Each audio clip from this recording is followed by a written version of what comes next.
Hello दोस्तों, भूतिया कहानी सुनने के लिए कृपया मेरा चैनल सब्सक्राइब जरूर कीजिए। दोस्तों, ये कहानी आपको विचित्र कर देगी। कृपया आराम से सुने। टप टप टप टप। अचानक ही टप टप की आवाज सुनकर प्रभास की नींद टूट गई। उसने उठकर चारों ओर देखा, तभी फिर वही आवाज सुनाई दिया, टप टप टप। यह पानी कहाँ टपक रहा है? प्रभास ने सोचा, ये टप टप की आवाज ऐसी ही थी जैसे कहीं ऊंचाई से पानी की बूंदें टपक रही हो। वैसा ही स्वर, टप टप टप। कहीं बाथरूम के शावर से पानी तो नहीं टपक रहा है? प्रभास ने सोचा, जरूर वही टपक रहा होगा। पहले भी एक बार उसकी चूड़ियां ढीली हो गई थी और फिर सारी रात पानी टपकता रहा था। कल सुबह ही उसे ठीक कराना होगा। उसने उठकर पांवों में स्लीपर डाली और बाथरूम की ओर चल पड़ा। बाथरूम का दरवाजा खोलते ही वहां सन्नाटा सा छा गया। लाइट जलाकर देखा उसने, बाथरूम पूरी तरह सूखा हुआ था और उसका नल और शावर दोनों बंद थे। फिर कहाँ टपक रहा है ये पानी? प्रभात बड़बड़ाता हुआ बाहर निकला, बाथरूम का दरवाजा अच्छी तरह बंद कर दिया और रसोई की ओर बढ़ गया। शायद वहां सिंक का नल टपक रहा होगा। रसोई में भी नल बंद था और सिंक पूरी तरह सूखा था। कहीं पानी की एक बूंद भी नहीं थी, लेकिन पानी टपकने की आवाज तो अब भी आ रही थी। प्रभास ने पूरा घर अच्छी तरह देख लिया, कहीं पर भी पानी नहीं टपक रहा था। यहाँ तक कि वह गेस्ट रूम का बाथरूम भी चेक कराया। लौटकर वह बिस्तर पर बैठा, आंख बंद की तो फिर वही टप टप की आवाज। कहाँ देखे अब? उसने घड़ी की ओर देखा, रात का ठीक 12 बजे थे। 10 बजे ही तो वह बाहर से अपने दोस्तों के साथ समय बिताकर लौटा था। लौटते समय उसकी कार के सामने एक काली बिल्ली अचानक ही आ गई थी। उसको बचाने के प्रयास में एक्सीडेंट होते होते बचा था। अमूमन प्रभास 9 से 9:30 के बीच घर लौट आता था। उसके घर न लौटने पर माँ उसकी प्रतीक्षा में भूखी बैठी रहती थी। गत वर्ष माँ नहीं रही। उनके स्वर्गवास के बाद से ही अकेला है प्रभास, किंतु माँ की कही हुई बातें उसके लिए आदर्श हैं। माँ के लिए जल्दी घर लौटने की आदत अभी भी बरकरार थी। माँ कहती थी, ऐसे ही समय पर लौटते रहा करो हमेशा, वरना अभी मैं और मेरे बाद तेरी बीवी तेरे इंतजार में भूखी बैठी रहा करेगी। माँ तो उसके लिए बीवी लाने का अरमान दिल में लिए ही दुनिया से विदा हो गई। अकेला हो गया प्रभास, लेकिन उसने माँ की दी हुई शिक्षा और आदत गांठ बांध ली। आज ही व्यतिक्रम हुआ था इस आदत में, वह भी उस काली मनहूस बिल्ली के कारण। और आज ही टप टप टप, यह मनहूस आवाज तो जैसे कान फाड़े डालती है, जैसे दिमाग पर सीधे चोट कर रही है ये टप टप की आवाज।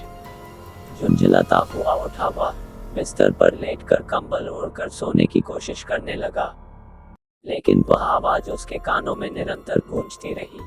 बहुत देर तक करवटें बदलने के बाद उसने उठकर कॉटन बॉल ली और कानों में लगा ली तथा सोने का प्रयत्न करने लगा। कुछ देर तक शांति रही, उसकी आंखों में नींद उतरने लगी।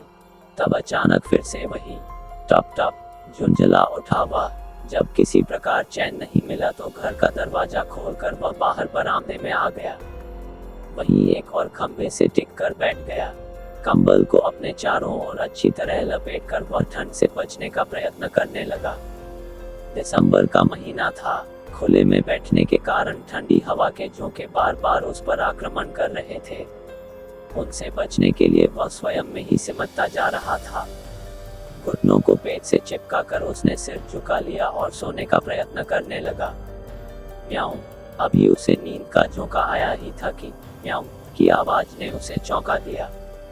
यहाँ बिल्ली कहाँ? कंबल से मुंह निकाल कर देखा तो सामने ही 4-5 फुट की दूरी पर बैठी काली बिल्ली दिखाई दी, जो अपनी सुर्ख आंखों से उसे घूर रही थी। तभी उसकी दृष्टि उसके गले में बंधे हुए लाल रिबन पर पड़ी। अरे, ये तो वही बिल्ली है जिसे बचाने के चक्कर में उसकी कार का एक्सीडेंट होते होते बचा था। ये यहाँ कैसे? कैसा विचित्र संयोग है। उसमें फिर उसकी आंखों में देखा, देखते ही देखते उसकी आंखों में छाई लाली सफेदी में बदलने लगी। अब उनमें क्रोध नहीं बल्कि सौम्यता का आभास हो रहा था।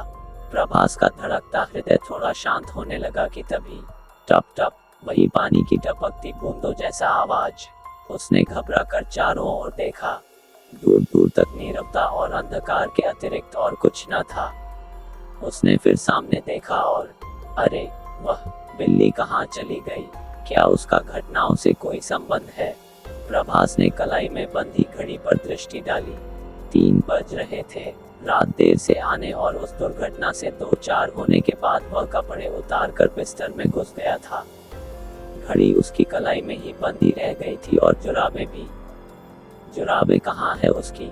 उसे अच्छी तरह याद आ रहा था कि रात वह घड़ी और जुराबें पहने हुए ही बिस्तर में घुस गया था और फिर न जाने कब नींद ने उसे अपने आगोश में ले लिया था। वह अजीब पानी टपकने का आवाज न हुआ होता तो शायद अभी भी वह गहरी नींद सो रहा होता। प्रभास उठकर कमरे में चला आया। थोड़ी ही देर में सुबह हो जाएगी, चलो थोड़ी देर सो लूं, भूख भी लग रही है। अरे हाँ, उसने कल रात खाना भी तो नहीं खाया था। लौटते समय होटल से खाना पैक करवा लिया था, लेकिन फिर उस अफरा तफरी में उसे कार में ही भूल गया था। अचानक उसे याद आया, इतनी देर से वह घर से बाहर बरामदे में बैठा रहा था। हवा उड़े उड़े हुए थे उसके, फिर भी कार तो वह अपने दरवाजे के पास ही पार्क करता था। कहाँ गई उसकी कार? बाहर तो कोई कार नहीं थी। कार जहाँ पार्क की जाती है वहीं तो बैठी थी वह काली बिल्ली। क्या हो रहा है ये सब? कहीं दिमाग तो नहीं हिल गया है उसका?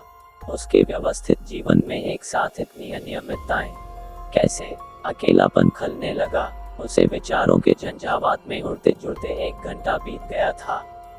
वह शिद्दत से किसी साथी की जरूरत महसूस कर रहा था।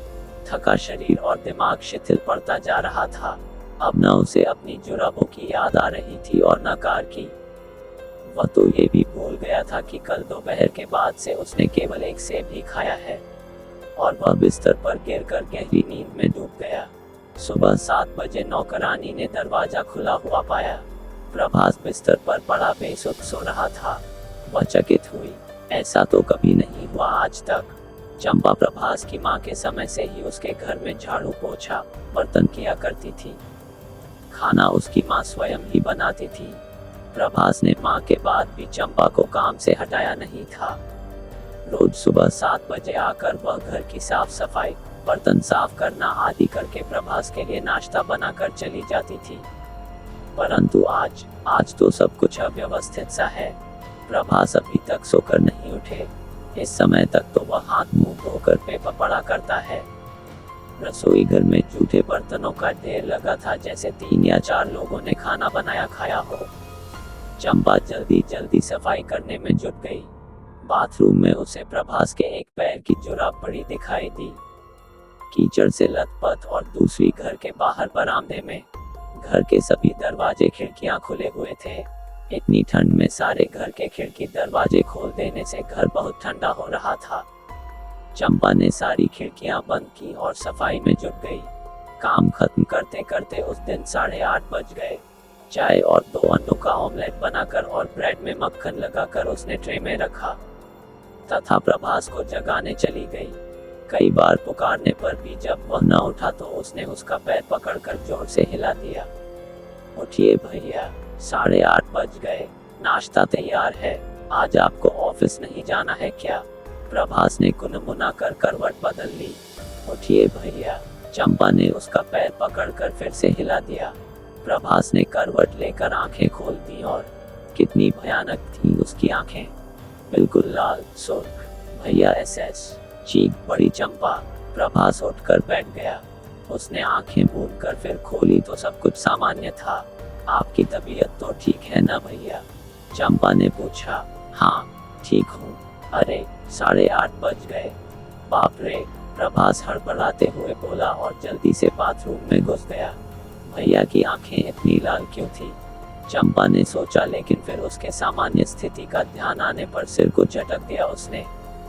शायद वह भ्रम था मेरा। बाथरूम से नहा कर आया प्रभास तो जैसे वह वही पुराना प्रभास बन गया था जिसे चंपा रोज देखती थी। भैया ऐसे खिड़कियां दरवाजे खोलकर मत सोया करो, ठंड लग जाएगी और कोई घुस आया तो घर में कुछ भी नहीं छोड़ेगा। आजकल के चोर तो पुराने कपड़े तक उठा ले जाते हैं। चंपा ने हंसते हुए कहा। लेकिन मैं दरवाजे खिड़कियां खोलकर कभी नहीं सोता। तुम तो जानती हो चंपा, बिना दरवाजों को बंद किए कोई कैसे सो सकता है। कल तो अच्छी दावत की थी तुमने भैया। दावत नहीं तो, अरे कल तो मुझे खाना भी नसीब नहीं हुआ था। प्रभास जल्दी जल्दी नाश्ता समाप्त करता हुआ बोला, अब तुम जाओ, मुझे भी निकलना है ऑफिस के लिए।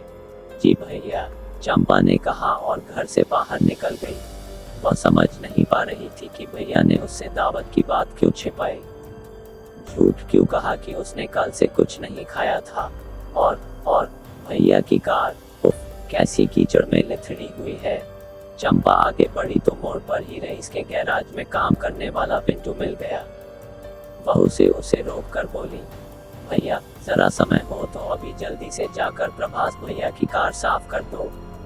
न जाने कैसे कीचड़ से लिथड़ी खड़ी हुई है, जैसे कोई कहीं दलदल में चला कर आया हो। अभी ही धो देना, नहीं तो ऑफिस जाने के लिए परेशान होंगे।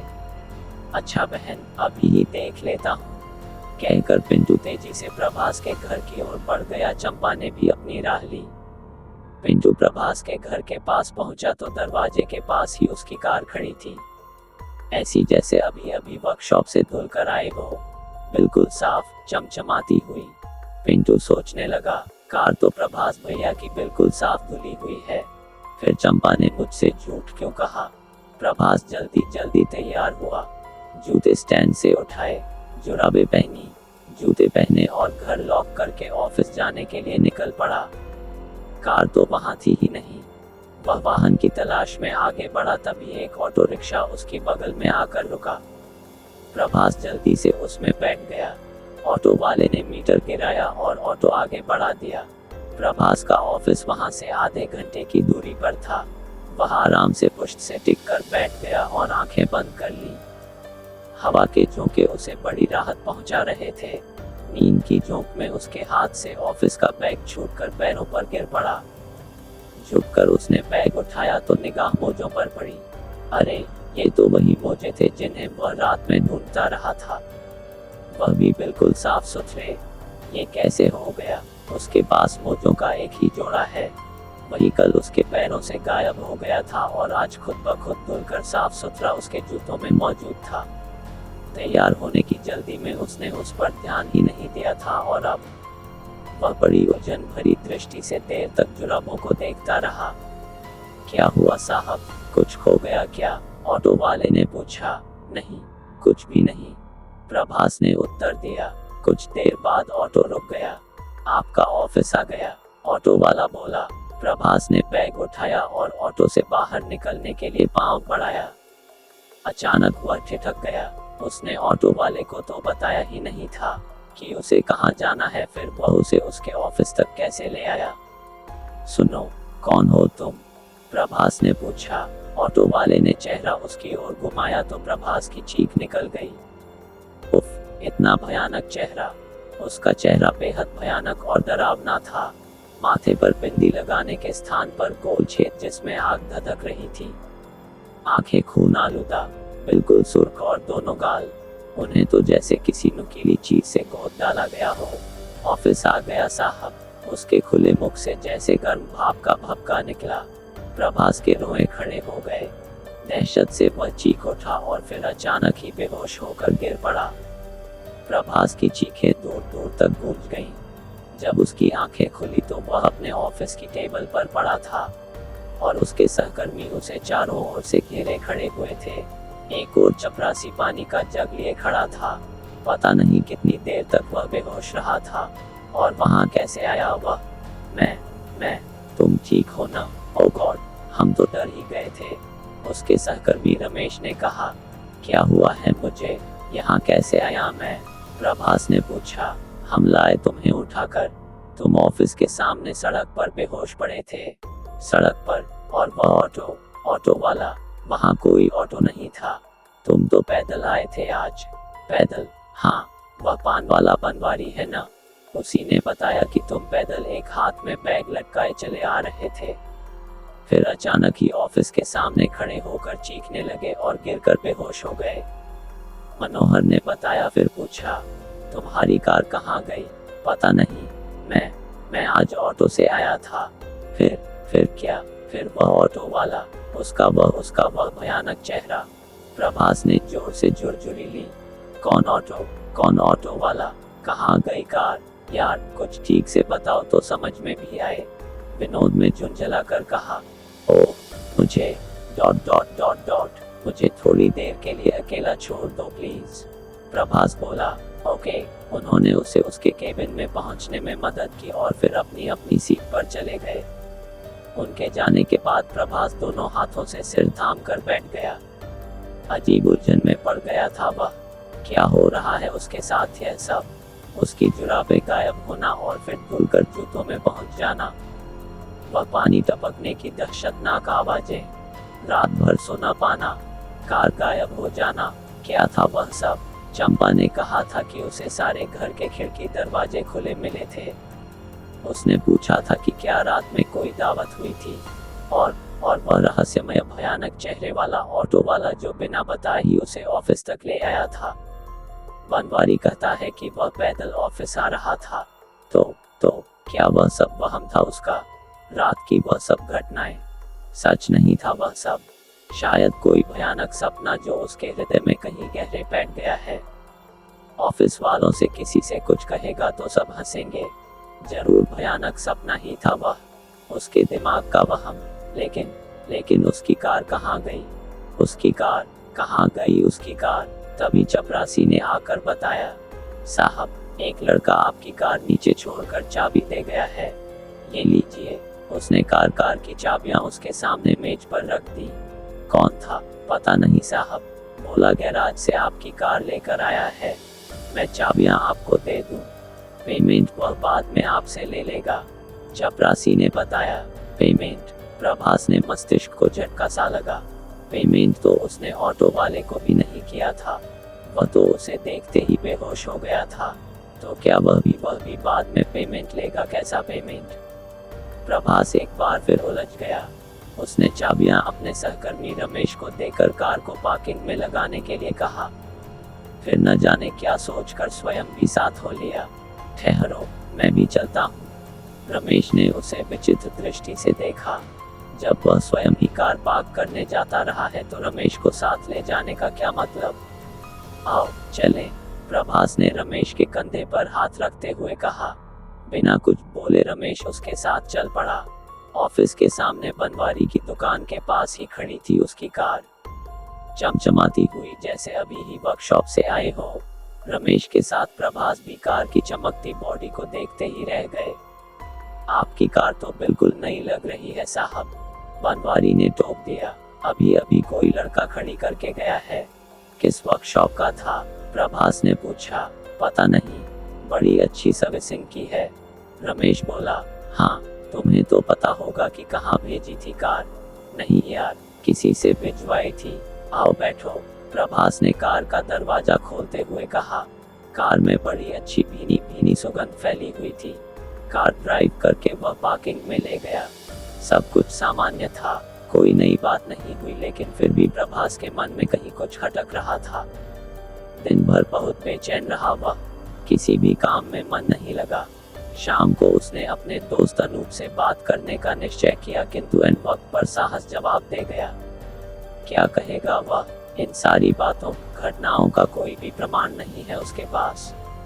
अगर उसने भी इसे मेरे दिमाग का फितूर या वहम न समझा तो मुझे पागल अवश्य समझेगा। इसी विचार ने उसे परेशान कर दिया। अंत में उसने घर जाने का ही निश्चय किया। दोपहर में लंच उसने ऑफिस के पास स्थित रेस्टोरेंट से ही किया था, जहां वह हमेशा खाना खाया करता था। शाम को घर जल्दी पहुंचकर उसने खिचड़ी बनाने की सोची। कभी कभार वह घर पर खिचड़ी, तहरी या जीरा राइस, पुलाव जैसी चीजें बना लिया करता था। रोटी बनाना उसे नहीं आता था, इसलिए जब रोटी खाना होता तो बाहर से ही खाना पैक करा कर ले आता।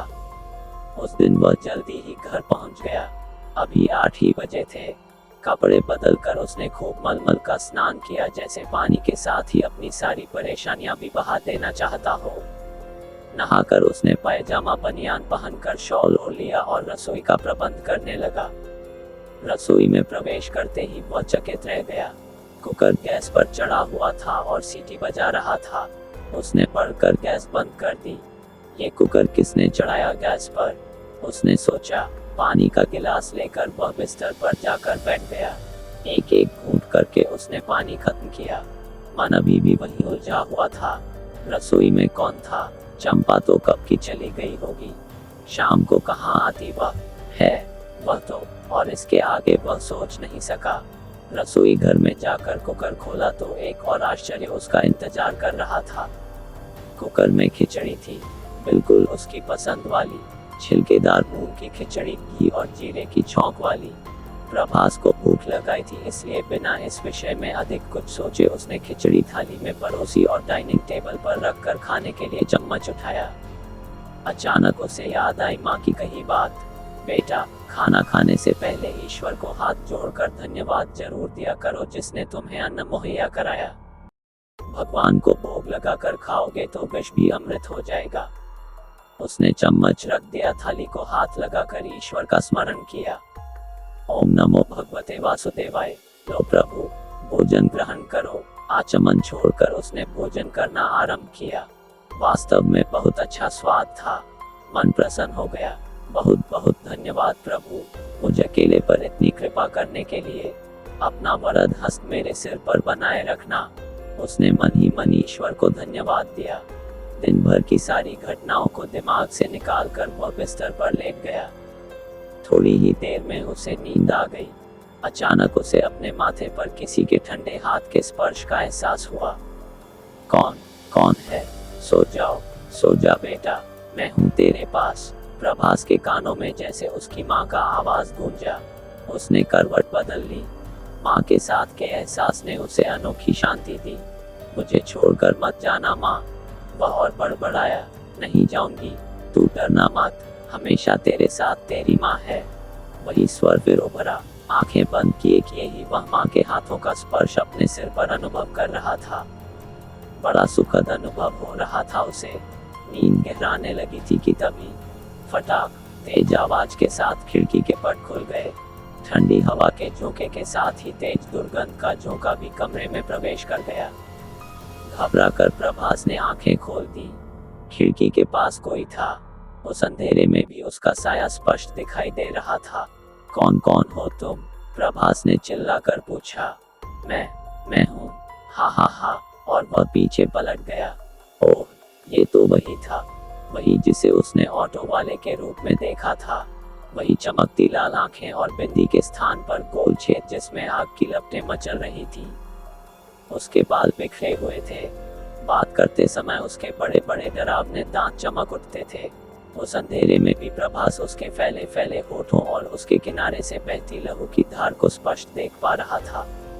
उसके बाल खिचड़ी हो रहे थे, कहीं सफेद तो कहीं काले और कहीं लाल। बिखरे हुए बालों, बड़े बड़े दांतों और भयानक चेहरे वाली उस आकृति ने अपने हाथ फैलाए तो उसके 4-5 इंच लंबे नाखूनों को देखकर वह सहल गया। माँ, उसके होंठ कांपे। दूर हट, यह मेरा शिकार है, वह भयानक साया चिंगाड़ा।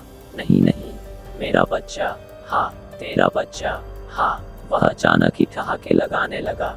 उसके बोलने से जैसे घर की दीवारें कांपने लगी। प्रभास के सिर को अपने प्यार भरे स्पर्श से सहलाने वाला साया कमरे के द्वार की ओर कोने में सिमट गया और देखते ही देखते धुआं बन गया। उसी समय कुछ रोशनदान से बाहर की ओर कूदा। वह तो वही काली बिल्ली थी। कमरे में अभी भी वही भयानक रात गूंज रहा था। सारा घर थरथरा रहा था। दीवानें दी जा रही थी और फिर धड़ाम, प्रभास की चेतना डूबती चली गई। सुबह 7 बजे चंपा आई। प्रभास तब भी सो ही रहा था। उसने जल्दी चाय तैयार की और उसे जगाया। जब तक उसने नाश्ता तैयार किया तब तक प्रभास भी फ्रेश होकर नहा धोकर आ गया था। उसे नाश्ता देकर चंपा रसोई में चली गई। बर्तन देखकर वह मुस्कुरा पड़ी। प्रभात भैया ने कल खिचड़ी बनाई थी शायद। जल्दी घर के सारे काम निपटा कर वह चली गई। नियत समय पर प्रभात भी ऑफिस के लिए निकल पड़ा। कार उसके घर के सामने ही खड़ी थी, चमचमाती हुई, जैसे उसे अभी कुछ देर पहले ही धोया गया हो। उसने श्रद्धा पूर्वक अलमारी में रखी, हनुमान चालीसा निकालकर मेज पर रख दी, माँ की तस्वीर को प्रणाम किया और ऑफिस के लिए निकल गया। वह दिन सामान्य बीता, हालांकि पिछले दिन के अनुभवों ने उसे परेशान कर रखा था। कभी कभी उसे लगता जैसे जो भी घटा वह सब सपना था या फिर उसका वहम। बहरहाल शाम होने पर वह अपने दोस्तों के साथ रेस्टोरेंट चला गया। गपशप करते 9 बज गए, तब ध्यान आया कि वह फिर देर तक घर से बाहर रहा है। उसका मित्र अनूप उसके साथ ही था उस दिन। हरीश और सोहन तो वहीं पास में ही रहते थे। अनूप का घर प्रभास के घर से भी 8-9 किलोमीटर आगे था। जब वे घर जाने के लिए तत्पर हुए तो अनूप ने देखा कि उसकी बाइक तो पंचर हुई पड़ी है। अब इतनी रात में कहाँ बनेगा पंचर? परेशान मत हो यार, चलो मेरे साथ ही चले चलो। घर पर फोन करके बता देना भाभी को और मेरे घर पर ही रुक जाना आज रात।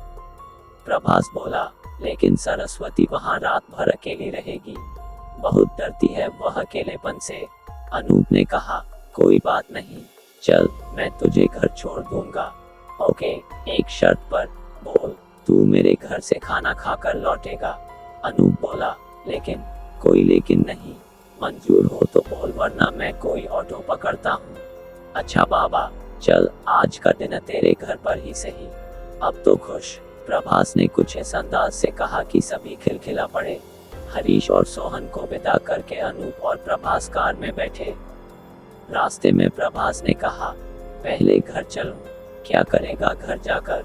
चल पहले मेरे घर, फिर आकर सो जाना यहाँ। अनूप ने कहा, प्रभास ने हुंकार भरी।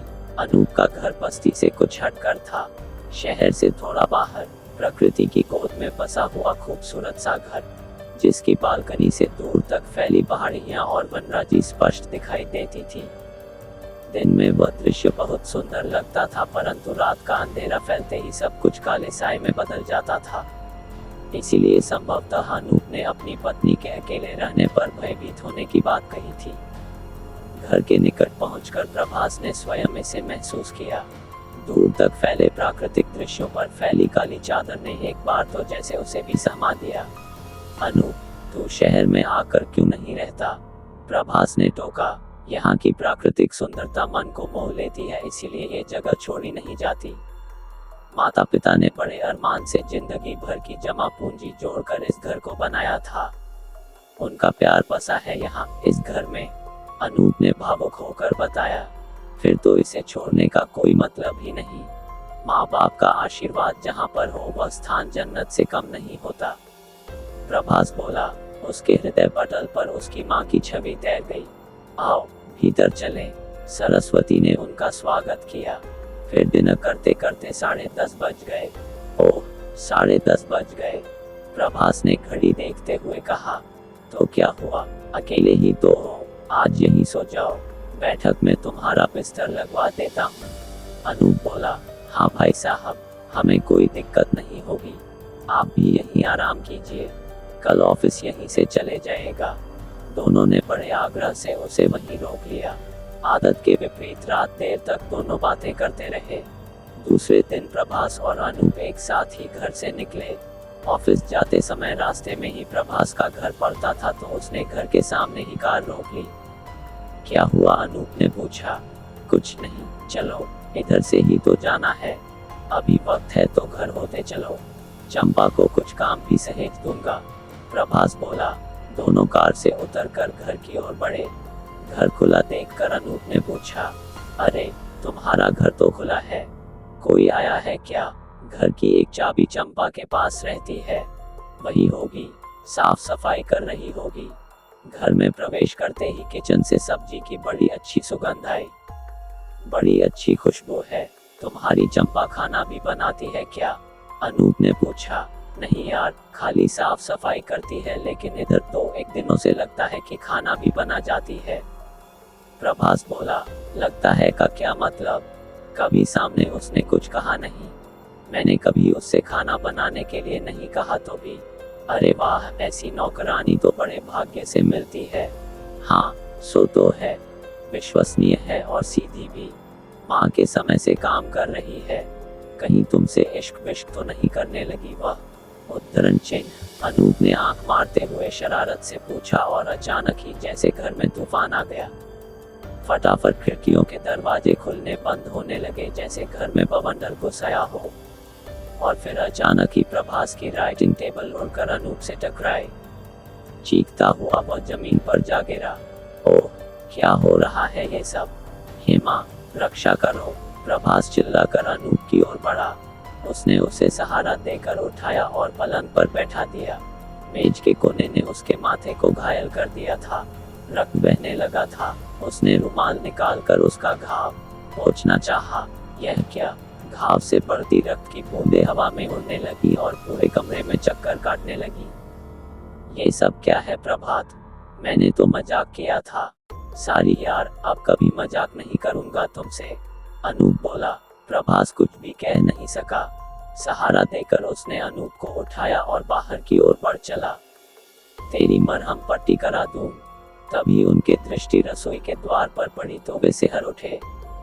रसोई का द्वार खुला हुआ था और अंदर गैस के चूल्हे के पास बिखरे बालों वाली कोई लड़की खड़ी थी। कौन? चंपा। उसने पलट कर देखा तो प्रभात सिहर कर रह गया। कितना भयानक रूप था उसका। आंखें तो जैसे थी ही नहीं, बड़े बड़े काले गड्ढे जिनसे खून बह रहा था, बिखरे हुए बाल और गहरा सांवला रंग। कहाँ है चंपा? अनूप ने पूछा। प्रभास के मुख से आवाज नहीं निकली। उसने इशारे से रसोई की ओर संकेत किया। वहाँ? कहाँ? वहाँ तो कोई नहीं है, अनूप बोला। वाह, प्रभास ने दृष्टि उठाई। यह क्या? रसोई तो खाली पड़ी थी। बर्तन धुले हुए एक और रखे थे। रसोई व्यवस्थित थी। कहीं भी खाना बनाए जाने का कोई चिन्ह नहीं था। तो वह खुशबू, वह औरत, हे ईश्वर, क्या हो रहा है ये सब? प्रभास ने अनूप का हाथ कसकर थामा और बाहर निकल आया। वहाँ एक नया ही आश्चर्य उसकी प्रतीक्षा कर रहा था। उसकी कार गायब थी और उसके स्थान पर अनूप की बाइक खड़ी थी, दुरुस्त और साफ सुथरी। तुम्हारी कार कहाँ गई? और यह मेरी बाइक यहाँ कैसे? अनूप ने बौखला कर पूछा। पता नहीं, मुझे कुछ पता नहीं अनूप। चलो यहाँ से। प्रभास उसे घसीटते हुआ बाइक तक पहुँचा, उसे पीछे बैठाया और बाइक ऑफिस की ओर बढ़ा दी। मैं जाऊँ? ऑफिस पहुँचने पर अनूप ने प्रभास से पूछा। हाँ, अभी तुम अपने ऑफिस जाओ, शाम को यहीं आ जाना। बहुत कुछ बताना चाहता हूँ तुम्हें, लेकिन प्लीज अभी मत परेशान हो, शाम को बातें करेंगे, प्रभास कुछ विचलित स्वर में बोला। ओके, जैसी तुम्हारी इच्छा। अनूप बाइक लेकर अपने ऑफिस की ओर निकल गया जो वहां से आधा फरलांग की दूरी पर था। दिन भर प्रभास के मन में विचारों का संघर्ष चलता रहा। वह समझ नहीं पा रहा था कि उसे अपने विचित्र अनुभवों को अनूप से शेयर करना चाहिए या नहीं। कहीं उसने भी इसे उसका वहम मान लिया तो, लेकिन ऐसा शायद ना हो क्योंकि अनूप भी इन घटनाओं का थोड़ा सा साक्षी तो रहा ही है। अब जो भी हो, शाम को वह अनूप से अपनी परेशानी जरूर बताएगा, क्या पता कोई हल निकल ही आए। शाम को जब प्रभास घर जाने के लिए ऑफिस से बाहर आया तब उसकी कार अपने निर्धारित स्थान पर खड़ी थी। वह कार की ओर बढ़ा तभी बगल की गली से निकलकर अनूप की बाइक सामने आ गई। आओ प्रभास, अनूप ने उसे बुलाया। मेरी कार, छोड़ो उसे, जब चाहे तब धोखा दे जाती है। आओ, जल्दी से बैठो पीछे, अनूप बोला। प्रभास के बैठते ही उसने बाइक स्टार्ट कर दी। जब प्रभात के घर का मार्ग छोड़कर अनूप की बाइक दूसरी ओर मुड़ी तो उसने टोका। इधर कहाँ? मेरे घर। आज तू मेरे घर चल रहा है? लेकिन कोई लेकिन वेकिन नहीं, अनूप ने उत्तर दिया। जब वे अनूप के घर पहुंचे तब उसकी पत्नी बैग लेकर तैयार खड़ी थी और घर के बाहर टैक्सी भी खड़ी थी। यह क्या? कहीं जा रहे हो तुम लोग? हम सब जा रहे हैं तुम्हारी भाभी के चाचा के घर, उनके यहाँ कुछ काम है तो उन्होंने एजेंट बुलाया है, अनूप ने बताया। लेकिन तुम हमारे साथ चल रहे हो? इतने टेंशन में हम तुम्हें अकेला नहीं छोड़ सकते प्रभास। हाँ प्रभास भैया, चलिए टैक्सी में बैठिए, अनूप की पत्नी ने आग्रह किया तो प्रभास विरोध न कर सका। अनूप उसे खींचता हुआ टैक्सी तक ले गया। सबके बैठते ही टैक्सी चल पड़ी। हम कहाँ जा रहे हैं? कुछ देर बाद प्रभास ने पूछा। मेरे साथ हो तुम, हमारा भरोसा नहीं है? है क्या? अनूप ने पूछा। है यार, मैंने तो ऐसे ही पूछ लिया था। प्रभास ने खिसियाकर कहा और कार की विंडो से बाहर देखने लगा। कार शहर से बाहर आ चुकी थी। शाम का धुंधलका फैलने लगा था। पेड़ पौधे इमारतें सब तेजी से पीछे छूटते जा रहे थे। प्रभास ने सर को हल्के से झटका दिया। लो, तुम लोग कुछ खा लो। अनूप की पत्नी ने अपने साथ रखे झोले से मेवे के लड्डू निकालकर उन्हें पकड़ा दिए। उसे खाकर दोनों ने पानी पिया तो जैसे दिन भर की थकान मिट गई। जब टैक्सी अपने गंतव्य पर पहुंचकर रुकी, तब रात के 10 बज रहे थे। जहां पर वे उतरे, वह एक अच्छा भला बड़ा सा भवन था जिसके गेट पर वॉचमैन खड़ा था और पास ही जंजीरों से बंधा हुआ अल्सेशियन डॉग उन्हें अपनी तीखी दृष्टि से घूर रहा था। अनूप पत्नी और मित्र के साथ भीतर की ओर बढ़ा। भवन के सामने बड़ा सा बरामदा और उसके पीछे मुख्य द्वार। अभी वे द्वार तक पहुंचे ही थे कि द्वार ने शब्द खुल गया। सामने एक अत्यंत भव्य व्यक्तित्व के स्वामी खड़े थे, गले में रुद्राक्ष की माला और मस्तक पर त्रिपुंड। आओ आओ बच्चों, रास्ते में कोई कष्ट तो नहीं हुआ? नहीं बाबूजी, अनूप ने उत्तर दिया। उसने बढ़कर उनके पैर छुए तो प्रभास ने भी चरण स्पर्श किया। उसके चरण स्पर्श करते ही वे चौंक से उठे। तो यह मेरा मित्र प्रभास है बाबूजी, अनूप ने बताया। उन्होंने गहरी दृष्टि से प्रभास की ओर देखा। ठीक है, ठीक है, वे जैसे स्वयं से ही बातें कर रहे थे। फिर अनूप की पत्नी की ओर मुख करके बोले, तुम भीतर जाओ, सुनो, माँ से मिल लो और मिश्रानी के साथ जाकर रसोई देख लो। जी बाबू, सरस्वती सिर झुकाकर घर में चली गई। तुम दोनों मेरे साथ आओ, कहकर वे दालान में दूसरी ओर चल पड़े। अनूप और प्रभास उनका अनुगमन कर रहे थे। इमारत का लगभग आधा चक्कर लगाकर एक बड़े से द्वार के पास जाकर रुक गए। दरवाजे पर बड़ा सा पुराने ढंग का ताला लगा हुआ था और चौखट के ऊपर दीवारों पर और द्वार के दोनों ओर भी कुछ मंत्र जैसे लिखे हुए थे। यह मेरा व्यक्तिगत कक्ष है, ताला खोलते हुए वे बोले।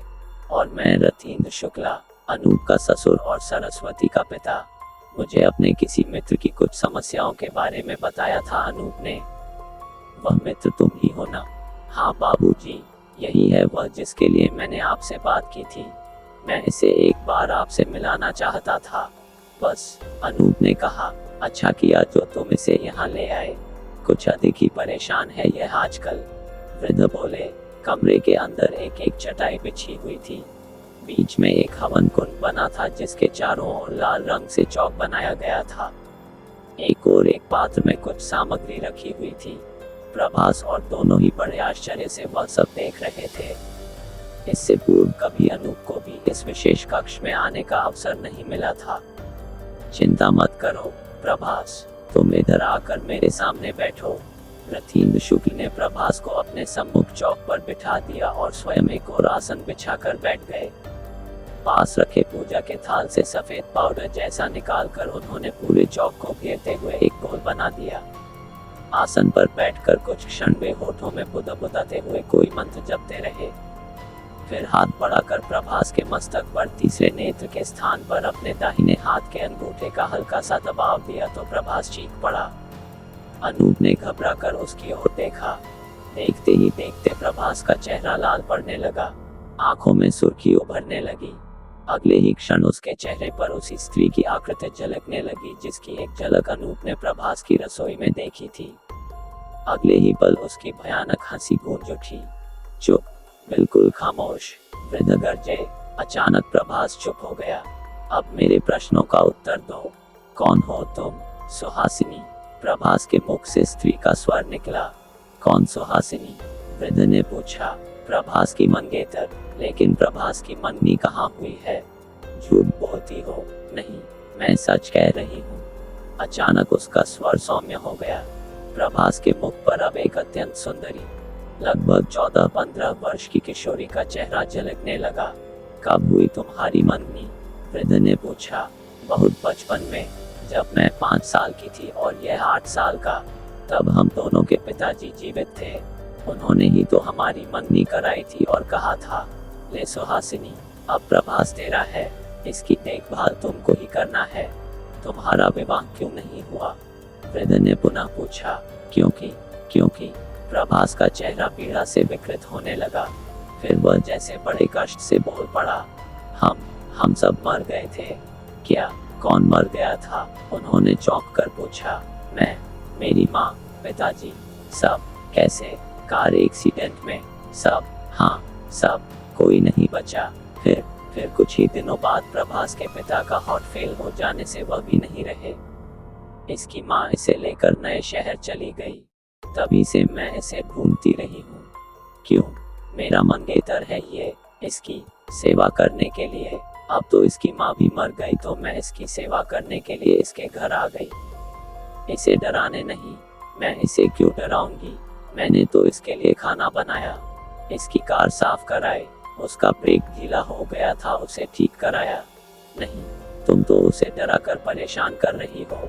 नहीं, मैं इसे बहुत प्यार करती हूँ। मैं तो इसके साथ रहना चाहती हूँ। ये डर जाता है तो मैं क्या करूँ? इसकी माँ मुझे इसके पास जाने से रोकती है तो मुझे गुस्सा आ जाता है। वह बड़ी मासूमियत से बोल रहा था। तुम इसका साथ छोड़ दो सुहासिनी। तुम मर चुकी हो, इस सत्य को स्वीकार कर लो।